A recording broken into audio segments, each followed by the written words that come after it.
Hello, ഇന്ന് ഞാൻ അങ്ങനെ വെറുതെ ഇരുന്നപ്പോൾ ഞാൻ വിചാരിച്ച് എന്തെങ്കിലും സ്പെഷ്യലായിട്ട് ഉണ്ടാക്കി കഴിക്കണം.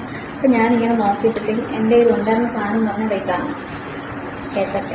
അപ്പം ഞാൻ ഇത് വെച്ചിട്ട് പഴംപൊരി ഉണ്ടാക്കാൻ വെച്ചു. പഴംപൊരിയല്ല, ഞങ്ങളുടെ ഇവിടെ പറയുന്നത് ഏത്തക്ക പോല വാഴയ്ക്ക എന്നാണ് പറയുന്നത്.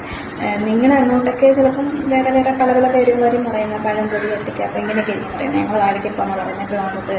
അപ്പോൾ ഞാനിപ്പോൾ ഇത് ഉണ്ടാക്കാൻ പോകാം കേട്ടോ. ഇഷ്ടപ്പെടുവാണെങ്കിൽ ലൈക്ക്, കമൻറ്റ്. ഇനി വേണ്ടിയിട്ട് ഞാൻ എടുത്തിട്ടുള്ളതെന്ന് പറയുമ്പോഴത്തേക്കും ഈ 2 ഏത്തക്കയാണ് എടുത്തിട്ടുള്ളത്.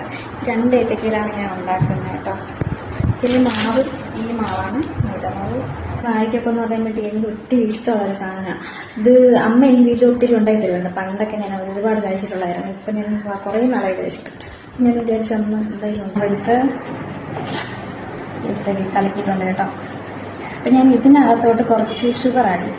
ഷുഗർ ഇഷ്ടമുള്ളവർ ആഡ് ചെയ്താൽ എനിക്കൊക്കെ ഭയങ്കര ഇഷ്ടമാണ് ഷുഗർ ആഡ് ചെയ്യുമ്പോൾ ചെറിയ ടേസ്റ്റ് ചെയ്യും. അപ്പം ഞങ്ങൾ ഇച്ചിരി ഷുഗർ ഇട്ടു. ഞാൻ കുറച്ച് ഷുഗർ ഇവിടെ ഇച്ചിരി ഇടുന്നുണ്ട് കേട്ടോ. കുറച്ച് ഷുഗർ ഇട്ടിട്ടുണ്ട്. ഇഷ്ടമുള്ളത് യൂസ് ചെയ്താൽ മതി. പിന്നെ നമ്മൾ മാവ് കഴിക്കുമ്പോൾ നമ്മളത് ഈ ഒരു യൂസ് ചെയ്യില്ല, അല്ലെങ്കിൽ നമ്മൾ ഉദ്ദേശിക്കുന്ന സാധനം കിട്ടും.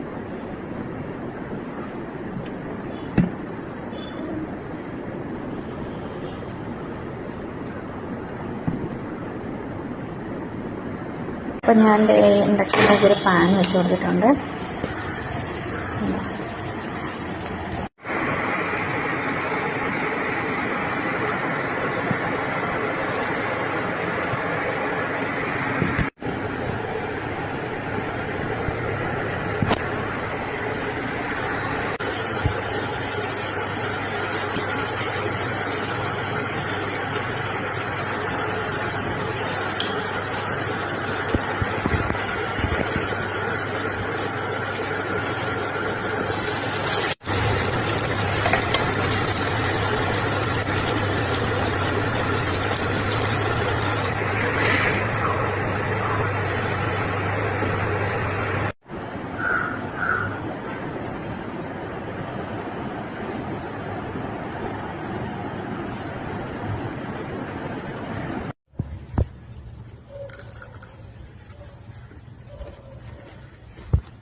രക്ഷയില്ല, ഞാൻ ഉണ്ടാക്കിയിട്ട് പറയില്ല, നല്ല ടേസ്റ്റ്.